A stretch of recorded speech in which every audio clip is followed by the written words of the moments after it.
Assalamualaikum warahmatullahi wabarakatuh. Perkenalkan, nama saya Hafizatun Nadia dengan NIM 20 10 30 10 54 dan teman saya Utri Astri Amanda dengan NIM 20 10 30 10 52. Di sini kami akan mempraktekkan dan menjelaskan mengenai fase pada pos operasi dan untuk mempraktekkan exercise-nya. Berikut adalah video dari kami. Untuk fase yang pertama yaitu fase degenerasi dan inflamasi. Proses ini terjadi pada beberapa hari awal setelah cedera. Kemudian proses ini dicetuskan karena adanya kerusakan sarkolema. Kemudian terjadi influx kalsium yang tidak terregulasi ke dalam sarkolema yang cedera.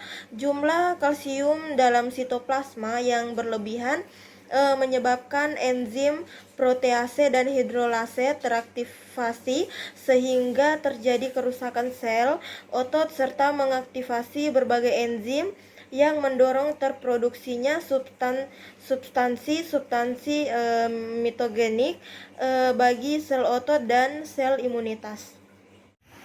Baik Bu, jadi kita melakukan gerakan atas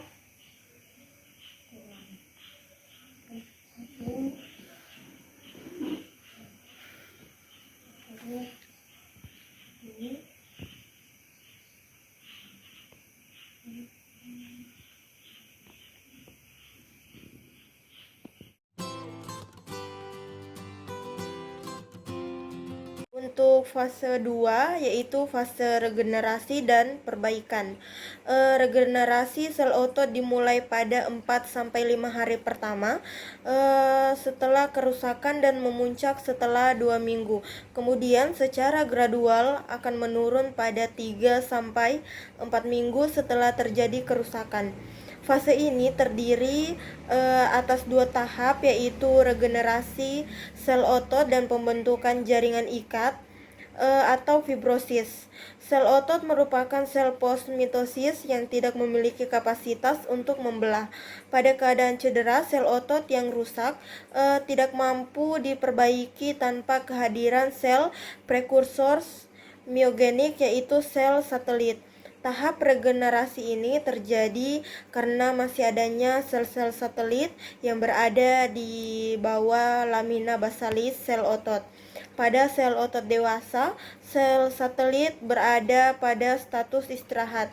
Kemudian jumlah sel satelit ini bergantung pada usia, lokasi, dan tipe sel otot.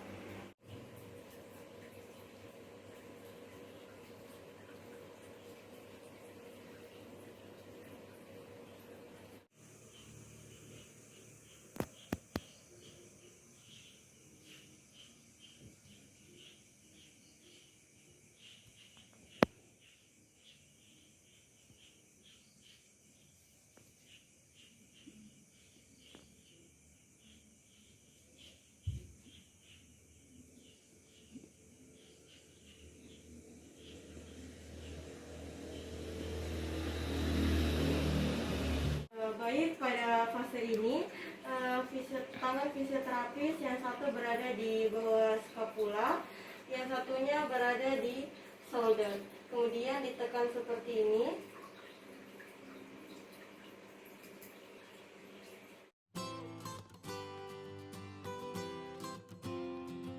Untuk fase 3 yaitu fase remodeling. Fase ketiga ini terdiri atas proses remodeling yang dimulai 2-3 minggu setelah onset cedera dan dapat bertahan hingga 1 tahun atau lebih. Fase ini bertujuan menghasilkan maksimal kekuatan regangan sel otot melalui proses reorganisasi, degradasi, dan resintesis matriks ekstraselular. Fase ini ditandai dengan terbentuk sel-sel otot yang matur dengan perubahan pada matriks ekstraseluler dan resolusi dan inflamasi awal, serta terjadi reorganisasi jaringan ikat, fibrosis, serta kontraksi jaringan.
memasuki fase 5. Pada fase 5 ini dilakukan ketika sudah memenuhi syarat fase 4, yaitu ketika endurance-nya sudah stabil dan normal, massa ototnya sudah normal, tidak ada gangguan pada aktivitas fungsionalnya, dan lain-lainnya sudah tidak ada masalah. Di fase 5 ini diberikan basic latihan sesuai dengan pasien pada pasien tersebut. Misalnya pada pasien